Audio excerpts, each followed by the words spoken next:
আসসালামু আলাইকুম। প্রথমে আমি মহান আল্লাহ রাব্বুল আলামিনের কাছে শুকরিয়া আদায় করছি। এত প্রতিকূলতার ভিতরেও আমি এই নির্বাচনে মানুষের সমর্থন নিয়ে বিজয়ী হতে পেরেছি, আলহামদুলিল্লাহ।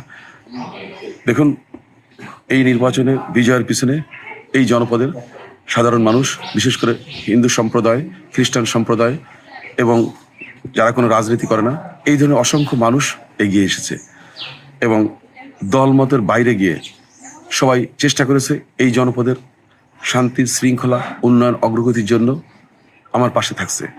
আমি সবার প্রতি কৃতজ্ঞতা প্রকাশ করছি এবং আমি প্রতিজ্ঞা করছি আগামীতে ইনশাল্লাহ এই জনপদের সুখ, শান্তি এবং সমৃদ্ধির জন্য আমি দল, মত, ধর্মবর্ণ নির্বিশেষে এখানকার একজন জনপ্রতিনিধি হিসেবে সকল মানুষের প্রতিনিধিত্ব করব এবং কাজ করে যাব ইনশাল্লাহ। আমি আশা করব যে কোনো মূল্যে মানুষের সুখ, শান্তি বা আইনের শাসন, সামাজিক ন্যায় বিচার এগুলো আমি এখানে নিশ্চিত করব। সুতরাং আমি আপনাদেরকে কৃতজ্ঞতা প্রকাশ করছি যে আপনারা আমাকে সমর্থন জানিয়েছেন। ইনশাল্লাহ আমি আপনাদের পাশে থাকবো সবসময়।